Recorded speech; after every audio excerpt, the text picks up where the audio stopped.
Welcome to 365 Christian Men, where every day we aim to inspire and encourage with real-life stories about men.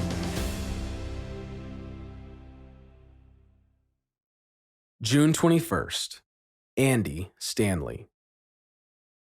Andy Stanley is an introvert whose leadership has changed the world.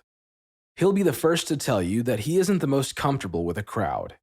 At a party, he would rather sit and visit with one person than entertain the entire room. And yet, Andy Stanley is the senior pastor of North Point Ministries, which includes North Point Community Church, Buckhead Church, Browns Bridge Church, Gwinnett Church, Woodstock City Church, and Decatur City Church. The weekly attendance for North Point alone is more than 40,000 people, an impressive number for a guy who isn't comfortable with a crowd. Today's story is about a time before North Point, when Andy was pastoring the same church as his father, Charles Stanley. Listen to this. Anger can hold a relationship hostage, but love can set it free. Andy and his dad had been living in the everyday tension of leading the same church with two opposite leadership styles. And that strained an otherwise devoted relationship. The two men refused to let it affect their father-son bond, and they continued to strive for unity. We had no tolerance for father versus son, Andy said, but then Andy's mom filed for divorce. Heartbroken and frustrated at how the divorce was being handled, Andy wanted to help his dad, but it only created more tension. The father-son team grew further apart. Suspicion and frustration nearly wrecked their relationship. Andy had watched his parents continually try counseling to no avail.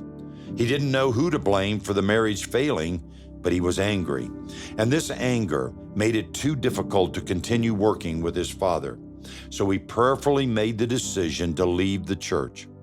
He walked into his dad's office and gave him the news. It signaled the death of an unspoken dream. What could have been, and perhaps should have been, wouldn't be. So he just stood there and cried, Andy said. His father felt betrayed. Not wanting further damage to scar their relationship, the two made weekly counseling meetings together the norm. It was hard. Once Andy asked the counselor, "When can I give up on my relationship with my dad?"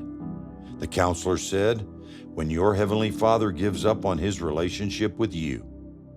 Andy realized how his stubbornness and resentment were keeping him from true relationship.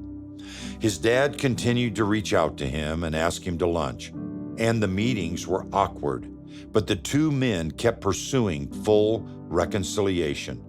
The conversations were stilted, to say the least, Andy said. We were both so mad and so hurt, but he kept initiating and I kept showing up. During one of their strained lunch dates, Andy's dad said, "We both know what usually happens to fathers and sons who go through something like this." He looked him in the eyes and said, "Andy, I don't want us to end up like that." Andy let out a broken whisper, "Me neither, Dad." In Matthew 5:23-24, it sums up this relationship.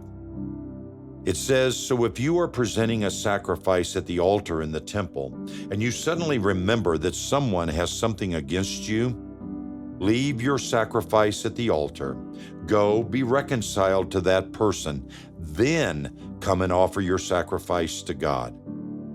Is there a relationship in your life that God is asking you today to reconcile? Remember, anger can hold a relationship hostage, but love can set it free. Thank you for listening to today's story. Every day of the year, our hope is to inspire you with real-life stories of faithful men who have gone before us. Hebrews 12:1 says, "Therefore, since we are surrounded by so great a cloud of witnesses, let us lay aside every weight and the sin that so easily ensnares us. Let us run with endurance the race that is set before us." Join us tomorrow for another story at 365christianmen.com.